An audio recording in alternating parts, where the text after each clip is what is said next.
तीन सिर वाला राक्षस। ये कवर चित्र है दोस्तों।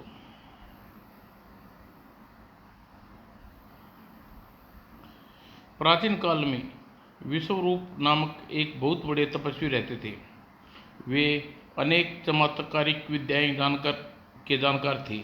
एक बार अपने आश्रम में वे साधना में लीन थे तो एक राजा आकाश में उड़ते हुए एक कबूतर और बाज और एक तोते के रूप में एक ही तीर से बीन डाला।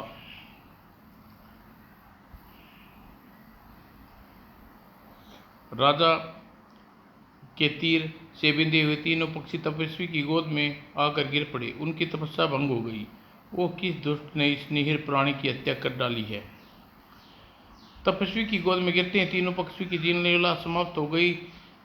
तीनों को दिन कहा जाता है। दिन का अर्थ ब्राह्मण होता है, तो यह सरासर ब्राह्मण हत्या है। और तपस्वी का हाथ उठाकर तीनों ज्योति को रोका। रुको, मैं तुम्हें नया जीवन दूंगा ताकि तुम्हारे हत्यारे का बदला ले सके। तपस्वी के आदेश पे तीनों जीवित आत्माएं हवा में ही स्थिर हो गई। तपस्वी ने आंखें बंद करके कोई मंत्र पढ़ा। उधर आज तो कमाल हो गया। एक तीर में तीन पक्षियों का शिकार कर दिया। चले, उन्हें प्राप्त करना चाहिए।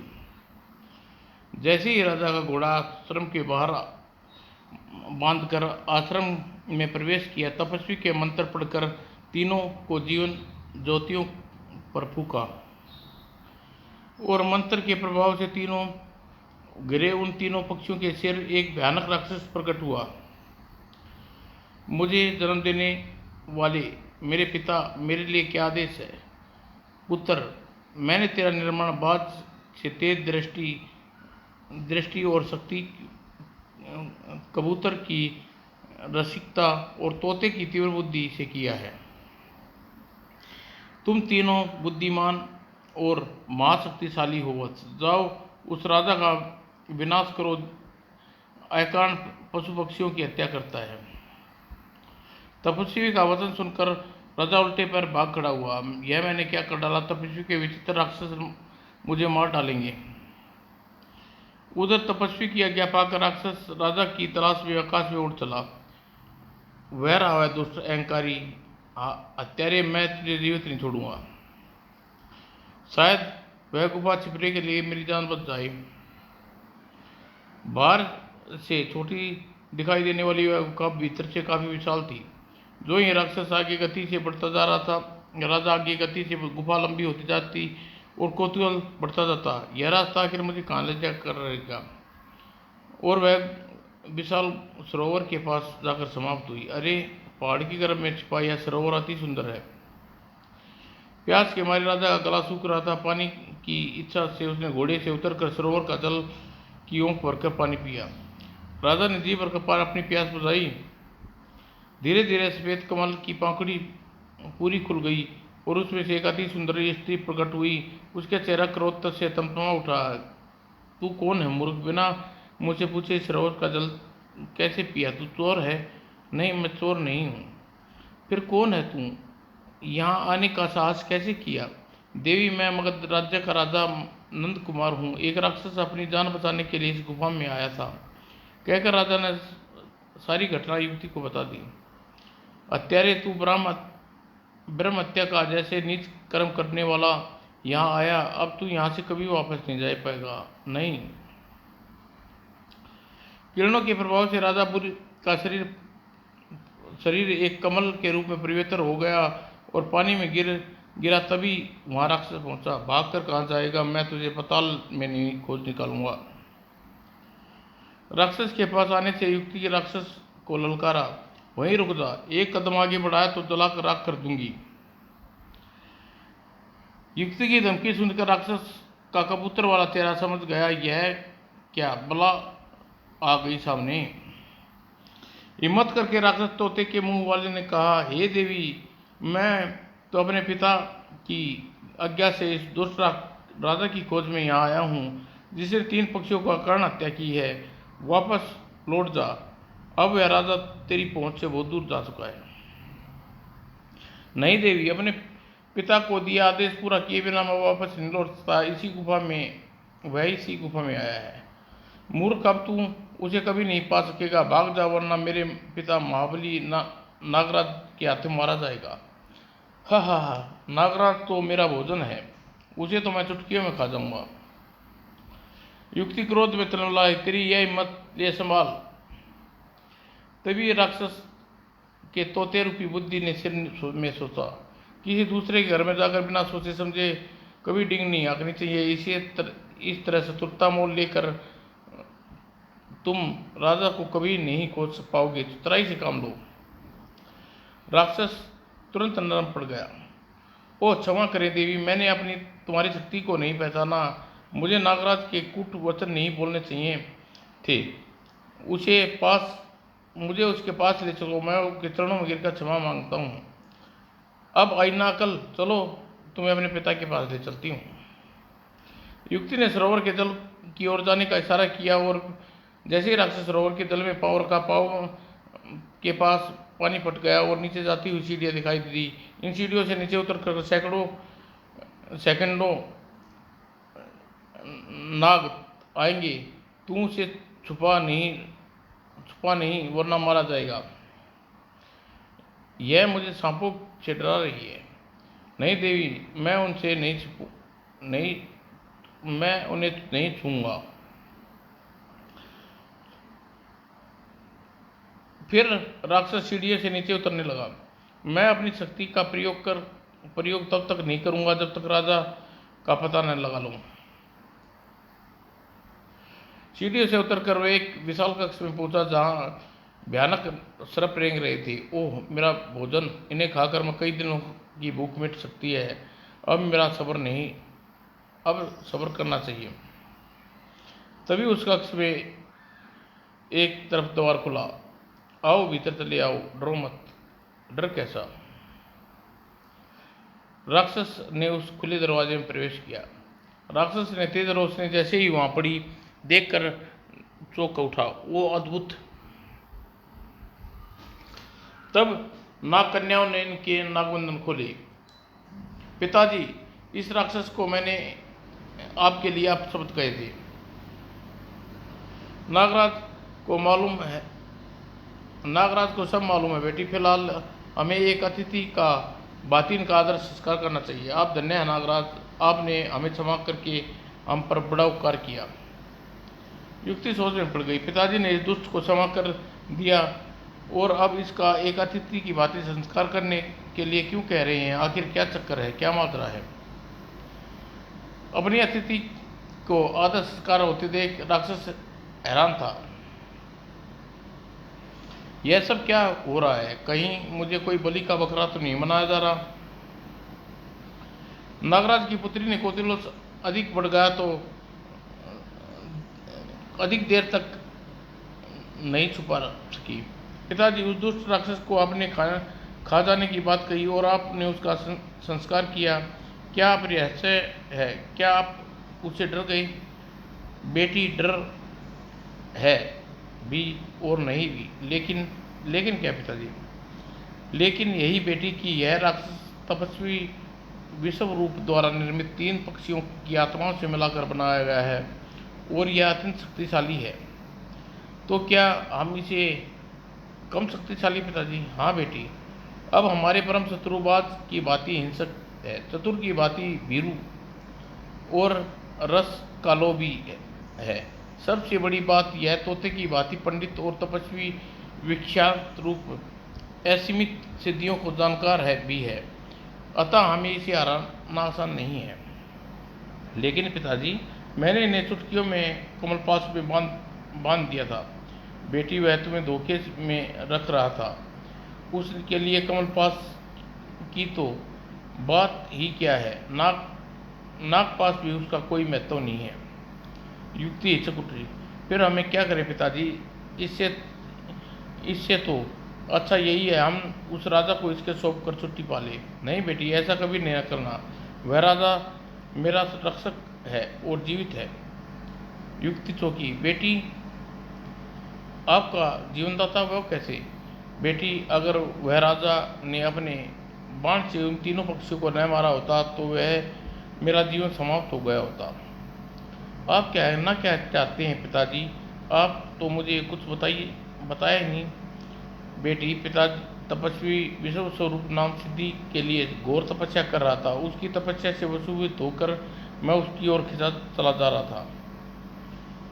तभी एक भयानक बात की दृष्टि मुझ पर पड़ी। वह मेरी ओर झपटा। तभी एक कबूतर और एक तोता बाज के मार्ग में आ गई। बाज देखकर दोनों तपस्वी की ओर भागे।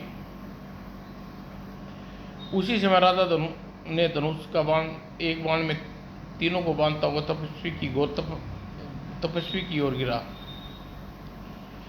तभी तीनों पक्षी राजा के बाण जैसे ही तपस्वी की गोद में गिरे, तपस्वी ने नाग सिद्धि टूट गई। ओह, यह किस दुष्ट ने मेरे नीर प्राणियों की हत्या की है। तपस्वी की साधना भंग होते ही जब मैं जान बचाकर भागा और मैंने राजा को तेजी से आश्रम की ओर जाते देखा। धन्यवाद राजन, आज तुमने मुझे बचा लिया। नागराज के मूर्ख मुख से पूरी कथा सुनकर युक्ति सोच में डूब गई। पिताजी, फिर मैंने उस राजा के साथ बड़ा अन्याय किया। जरा सा जल पीने की वजह से मैंने उसे चोर कहा और कमल बनाकर सरोवर में छोड़ दिया। हमें उसका संस्कार करना चाहिए था। समय आने पर हम उसका संस्कार भी करेंगे बेटी। अभी उसे उसी रूप में रहने दो, वहाँ अधिक सुरक्षित है। अभी तो हमें तपस्वी विश्व रूप द्वारा निर्मित राक्षस को किसी तरह यहाँ से टालना है। आप ठीक कहते पिताजी। उधर मगध राजा में आकेट फैलने पर सभी बड़ी चिंता हुई। महामंत्री जी, महाराज को आकेट के लिए गए आज 8 दिन हो गए हैं। कहीं वे विपत्ति में न पड़ गए हों, उनका कोई कुशल समाचार भी नहीं आया। महारानी, आप चिंता न करें। सेनापति जी जंगल के चारों ओर अपने सैनिक भेज दिए हैं, कोई समाचार मिलेगा। तभी एक सैनिक वहाँ आया। महारानी की जय हो। आओ प्रीत नायक, क्या समाचार लाए हो? महाराज का कुछ पता चला? नहीं सेनापति, हमने आसपास के सारे जंगल को चप्पा चप्पा छान मारा, महाराज का कोई सुराग नहीं मिला। न जाने एकाएक कहाँ लोप हो गई। तुमने अच्छी तरह तलाश किया ना? हाँ, ऐसा कैसे हो सकता है? महारानी की आंखों में सहसा आंसू भर आए। तभी एक सुदर्शन युवक कक्ष में आया। महारानी को रोती देख कर चौंका। पता नहीं क्यों बड़ा डर लग रहा है बेटा, इतने दिन हो गए कभी बाहर नहीं रहे। अरे माँ, तुम रो क्यों रही हो? पिताजी, कोई चूहे बिल्ली तो है नहीं उन्हें कोई जंगल जानवर ने खा जाए। वे वीर हैं, साहसी हैं, जंगल के राजा हैं। शेर को भी उनसे बचकर निकलता है। युवक महारानी की आंसू पोंछ ले माँ, पिताजी को ढूंढकर मैं स्वयं लाऊंगा। सेनापति जी, महाराज को अंतिम बार किस वन में देखा गया था? नागवन में। युवराज, एक चीते का पीछा करते हुए वे अपने सैनिकों से बिछड़ गए थे। फिर ठीक है, हम नागवन जाएंगे। जो गया युवराज। नहीं बेटा, तुम्हें वहां नहीं जाने दूंगी। अगर तुम वहां चला गया तो मैं यहाँ अकेली रह जाऊंगी। महारानी, यहाँ हम हैं, हमारे रहते आप पर कोई आंच नहीं आएगी। मुझे तुम्हारा पूरा भरोसा है सेनापति जी, अपने बेटे को किसी भी कीमत पर नहीं खोना चाहती। आप बिल्कुल चिंता न करें महारानी, हम युवराज के साथ सशस्त्र सैनिक का दल भेजेंगे। कोई आवश्यकता नहीं, हम अकेले ही वहाँ जाएंगे। अपनी रक्षा हम स्वयं कर सकते हैं। यमराज महेंद्र के सामने किसी की न चली और वह अकेला ही घोड़े पर सवार होकर नागवन की ओर चला गया। ये भोलेनाथ, मेरे बेटे की रक्षा करना। युवराज के जाते ही सेनापति मंत्री में गुप्त मंत्रणा हुई। क्या कहते हो महामंत्री जी? मैदान साफ है, महारानी को यहाँ और युवराज को वन में खत्म कर दें और आपको मगध नगर का एक छत्र राजा घोषित कर दें। यही तो हमारा समझौता है। दोनों की बातें एक दासी ने पर्दे के पीछे सुना। दैया रे, मुझे इसमें कोई एतराज़ नहीं है, लेकिन अपना यह समझौता मत भूल जाना कि प्रत्यक्ष में तुम्हें राजा महाराज रहोगे और हम असल में पूरा राजा हम दोनों का होगा। दासी दौड़ी दौड़ी महारानी के पास पहुंची। महारानी जी, जल्दी कीजिए, सेनापति महामंत्री आपको खत्म करने के लिए सारे राज्य को हड़प करने की बात है। आप यहाँ से तुरंत निकल जाइए। क्या भक्ति हो, वे हमारे तेजी हैं। मैं आपके कानों से सुनकर आ रही हूँ। महाराज ने सता के मोह में किसी को भले भाले आदमी को अवसर ऐसे बेईमान बना देते हैं। अपनी दासी की समझाने बुझाने पर महारानी ने उसके साथ लेकर एक गुप्त द्वार से महल से बाहर निकल गई। कुछ देर बाद जब सेनापति और ने सिवाय खून कुछ देर बाद जब सेनापति सिवाय खून के प्यासे सैनिक महारानी के कक्ष में पहुंचे तो मैदान साफ हो चुका था। महारानी कक्ष में तो खाली है नायक, क्या बकते हो? तुम्हारी अच्छी तरह से ढूंढो ने जल्दी हिम्मत नगर पर अपना अधिकार कर सेनापति जश्न मनाया। प्रधानमंत्री जी, सेनापति वीरबाहु बेईमान नहीं है, राज्य के संचालन में आप मेरे बराबर भागीदार रहेंगे। धीरे धीरे हम आपके लिए रास्ता साफ करता जाऊंगा। फिलहाल मैं तो केवल नाम के लिए राजगद्दी पे बैठूंगा। आइए इसी बात पर आज जम कर पी जाए। क्यों नहीं, मुझे तुम पर पूरा भरोसा है बाबू जी। और फिर युवराज महेंद्र नागवन में पहुंचा। इस व्यामान वन में महाराज की कैसे पता लगाया जाए? रात को किसी पेड़ पर बैठकर समय काटना होगा।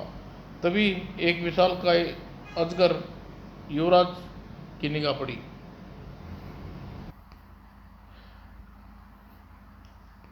अजगर अचानक युवराज के घोड़े पर झपटा। युवराज जैसे ही संभल कर खड़ा हुआ, अजगर ने घोड़े को मुंह में सटक लिया। बाप रे, यह अजगर है या राक्षस? दूसरे ही पल युवराज ने अजगर पर तलवार से वार किया। दुष्ट, मैं तुझे जिंदा नहीं छोड़ूंगा। युवराज के एक बार से अजगर मारा गया और साथ ही घोड़े को भी जीवित नहीं बच पाया। मेरा प्यारा घोड़ा मारा गया। भटकते भटकते युवराज एक सरोवर के निकट पहुंचा। तब रात घिर आई थी। इस सरोवर में रात में जंगली जानवर पानी पीने आते होंगे। उनसे बचने के लिए मुझे किसी वृक्ष पर बसेरा करना चाहिए।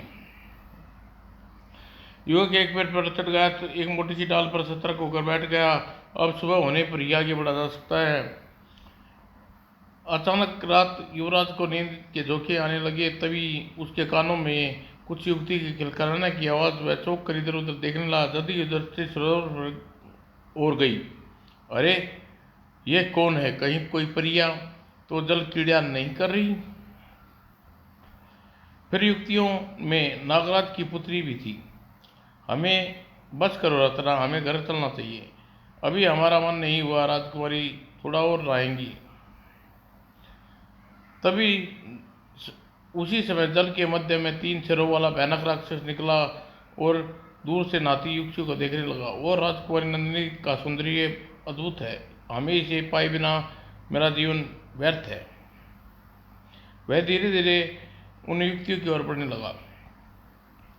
पेड़ पे बैठा है और युवराज ने जब राक्षस को धीरे धीरे युक्तियों की ओर बढ़ते देखा, चौंका। ओह, यह भयानक विचित्र 3 सिर वाला राक्षस उसकी ओर क्यों बढ़ रहा है? वह दूसरे ही पल युवराज ने पेड़ से कूदा। मुझे इनके सावधान करना चाहिए। इस बीच नाग कन्या राजकुमारी नंदिनी की एक सखी की नजर राक्षस पर पड़ी। वह भयभीत होकर सरोवर से बाहर की ओर भागी। राजकुमारी, रुक जाओ, मैं तुमसे ब्याह करना चाहता हूँ, नहीं बचाओ। रत्ना, जल्दी ही किनारे पर पहुँचो, जल में मेरी सारी शक्ति नष्ट हो जाती है। नदी के किनारे पहुंचकर राक्षस ने उसे पकड़ लिया। घबराओ मत प्रिय, मैं तुम्हारा शत्रु नहीं, मुझे छोड़ दे नीच। पिताजी को यह पता चलेगा तो तुम्हें जीवित नहीं छोड़ेंगे। अतिथि होने का यह अर्थ नहीं कि तुम उसकी कन्या पर बुरी नजर रखे। उसी समय युवराज महेंद्र ने राक्षस को ललकारा। कन्या को छोड़ दे नागराज, नरधाम राक्षस, वरना तुझे जीवित नहीं छोड़ूंगा। नंदिनी को छोड़कर वह राक्षस युवराज पर झपटा। तू मुझे मारेगा चूहे, तुझे समूचा निकल जाऊंगा। क्यों नहीं, कोशिश करके देख लो। राक्षस ने युवराज को पकड़ने के लिए जैसे ही अपना हाथ आगे बढ़ाया, युवराज ने महेंद्र ने उछलकर एक हवा में ही तलवार का भरपूर वार राक्षस की बाह पर कर दिया। अपने कटे हाथ को पकड़कर राक्षस तेजी से पलटा और मुंह से आग की लपटें छोड़ फेंकी। यह देख, राजकुमारी जी, आपको उस युग की मदद करनी चाहिए। नहीं रत्ना, वीर पुरुष को तब तक नहीं करनी चाहिए जब तक उसकी सहायता की जरूरत न पड़े। अभी तुम सिर्फ देखो। युवराज उठकर जिस स्थान पर पहुंचा, उसे ठीक पीछे सरोवर का पानी चक्कर खा रहा था। युवराज चक्कर खाती लहरों अपने आप को बचाया। बाप रे, बाल बाल बचा। इन घूमती जलधारा में गिर गया तो बचना मुश्किल होगा। बचकर कहाँ जाएगा।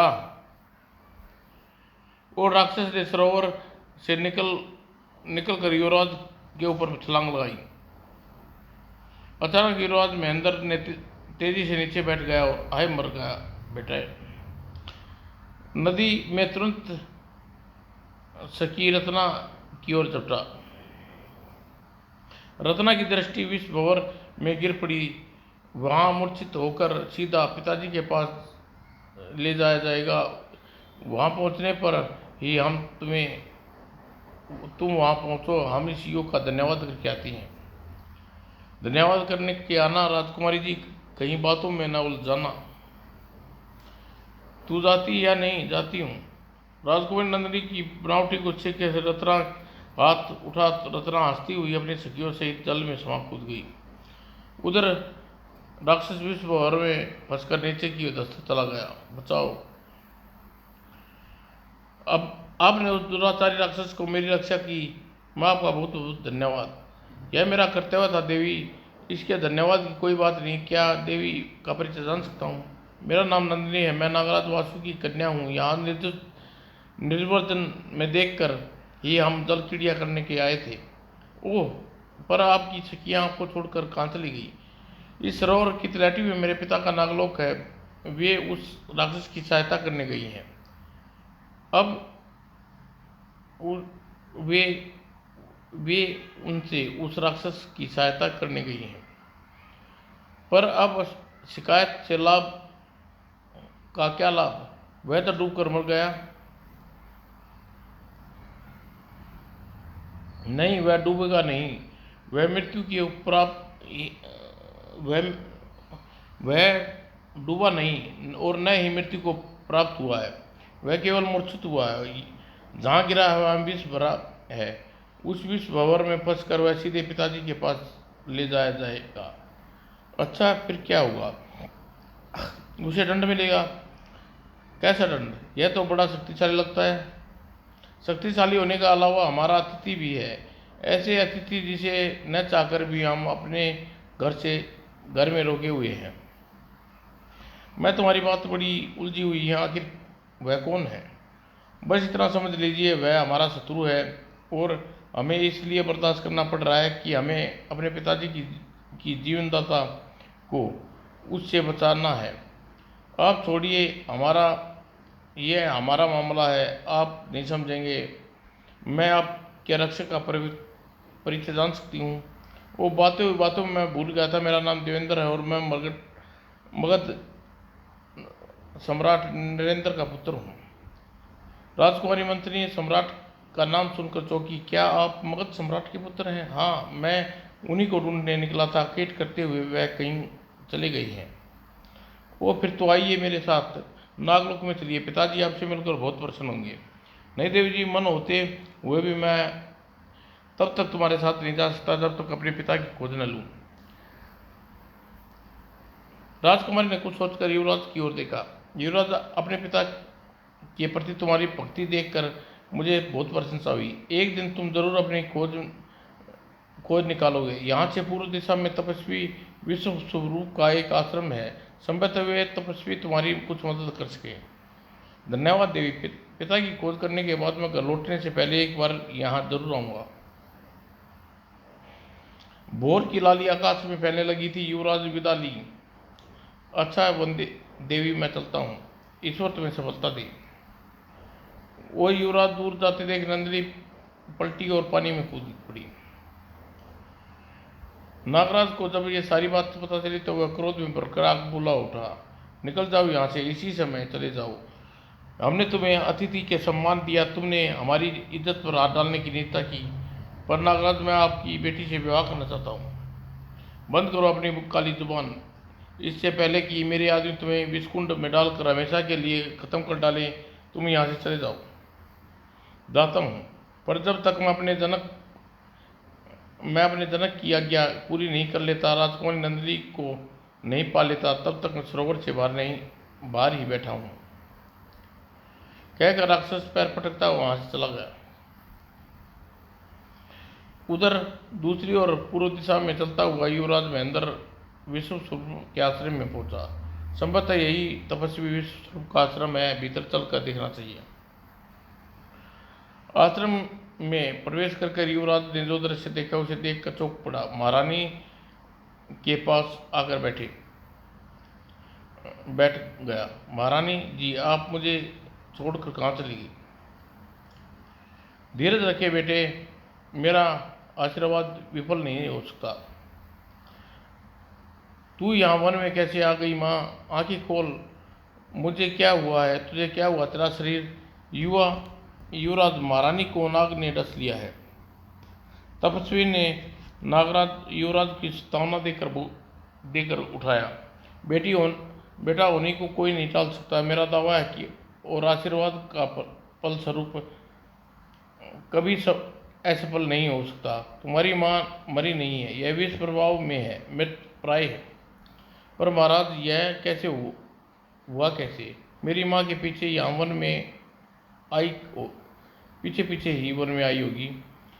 यह मुझे नहीं मालूम बेटे। जिस समय मैं दोनों देवियों को आश्रम में आई, बेहद घबराई हुई थी। इन्हें क्या? मैंने उनसे पूछा, तुम कौन हो देवी? इस वन में क्या करने आई हो? महाराज, मैं अपने पति की तलाश में वन में भटक रही हूँ, वे कहीं नहीं मिले। आपके पांव पकड़ती हूँ, उसका पता बताइए। अखंड सौभाग्यवती रहो मेरी बेटी। तुम्हारे चेहरे पर पवित्रता धर्म का तेज है। धैर्य रखो, तुम्हारे पति का कोई कुछ नहीं बिगाड़ पाएगा। मैं तुम्हें आशीर्वाद देता हूँ। मुझे बताओ कि तुम्हारे पति कौन है और इस जंगल में क्या करने आए थे? महाराज, मैं मगध की महाराज की महारानी हूँ। इनके पति मगध सम्राट वन में आके खेलने आए थे। क्या क्या कहा? यह सच है? यह सच है महाराज। मेरा बेटा युवराज महेंद्र सिंह भी उन्हें ढूंढने यहाँ आया है, वह भी मुझे नहीं मिल रहा। मैं अब महाराज के और युवराज के नवस्वती में दुष्ट सेनापति वीर बाहू ने राज्य पर कब्जा कर लिया है, उसी के डर कर यहाँ आए हैं। हे भगवान मियाँ, मैंने क्या कर डाला? एक राजा को मार डालने के लिए एक राक्षस को भेजा है, दूसरी ओर महारानी को अखंड सौभाग्यवती होने का आशीर्वाद दिया है। अब क्या करूं? प्रत्यक्ष में मैंने कहा, तुमने मुझे धर्म का संकट में डाल दिया बेटी। जानती हो, तुम्हारे पति को मेरी वर्षों की तपस्या भंग कर डाली। मैंने उसे मार डालने के लिए राक्षस को उसके पीछे भेजा है। नहीं, यह सच नहीं हो सकता। और जैसे ही महारानी कदम पीछे हटी, उसके एक नाग के फन पर पड़ा और उन्हें महारानी को डस लिया। पूरी कथा सुनकर युवराज तर उसी के पैर पड़ गए। महाराज, मैं नहीं जानता कि मैंने पिता ने किस परिस्थितियों में आपकी साधना भंग करने का अपराध किया है, पर मैं आपसे अपने पिता और माता के जीवन की भीख मांगता हूँ। यदि आपको कोई दंड देना चाहते हो तो मुझे दो। मेरे माता पिता को जीवन दान दे दो। तुम धन्य हो बेटी। उठो, मेरी बात ध्यान से सुनो।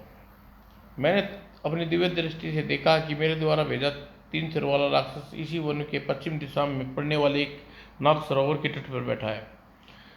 उस नीच राक्षस ने तो मैं भेंट कर चुका हूँ महाराज। वह नाग कुमारी नंदिनी के धर्म नष्ट करने की कुचेष्टा की थी, मैं जानता हूँ।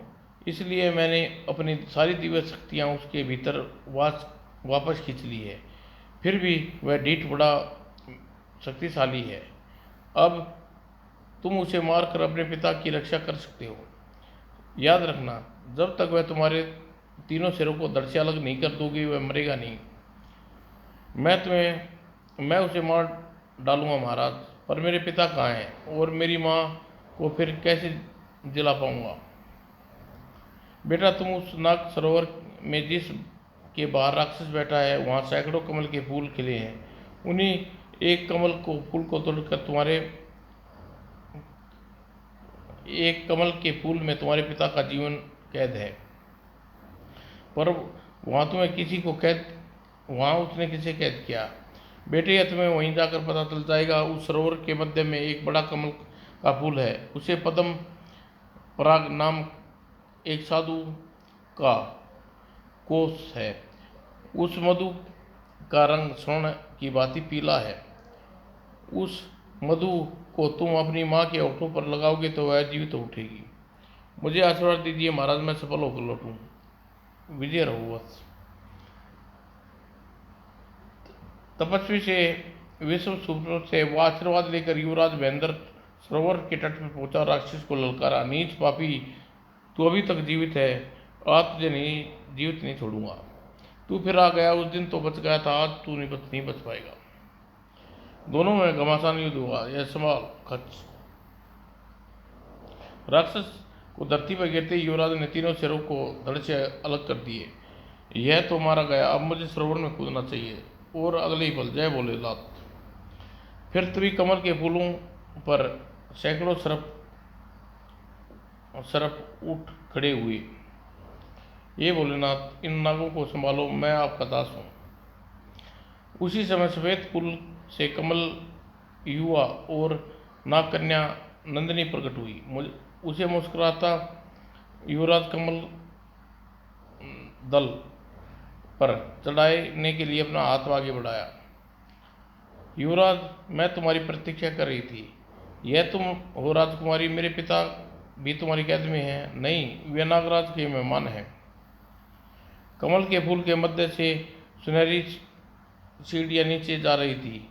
सीढ़ियों से पर उतरे मेहमान, पर मैंने उन्हें सुना था वे यहाँ कैद थे, पर गलती से हमने उसे परम पराग मधु को चोर समझ लिया था। ओह, सीढ़ियों नागराज के सिंहासन के पास खत्म हुई। ओह महेंद्र, तुम यहाँ? हाँ पिताजी, आप कुशलता से हैं। बेटे, बाप बेटे के मिलन के बाद नागराज ने उन्हें विदा किया। युवराज, तुम्हें उस दुष्ट राक्षस से मेरी बेटी की रक्षा की है, मेरी बेटी का दिल जीत लिया। यह पद्म पराग मधुकोश और अपनी बेटी तुम्हें सौंपता हूँ। जल्दी जाओ, महारानी को तुम्हारी फौरन जरूरत है। आपका आभारी हूँ नागराज। और नागलोक से युवराज महेंद्र नंदिनी और उसके पिता के साथ विश्व स्वरूप के आश्रम पहुंचा। विश्वर, मैं आपका अपराधी हूँ, मुझे क्षमा कर दीजिए। उसे अब भूल जाओ राजन, पहले अपनी पत्नी को देखो। आंखें खोलो माँ। रानी ने आंखें खोली। आ मेरा बेटा। माँ, पिताजी और तुम्हारी बहू ले आया हूँ। महारानी नागकन्या को अपने बेटे की बाहों में भर लिया।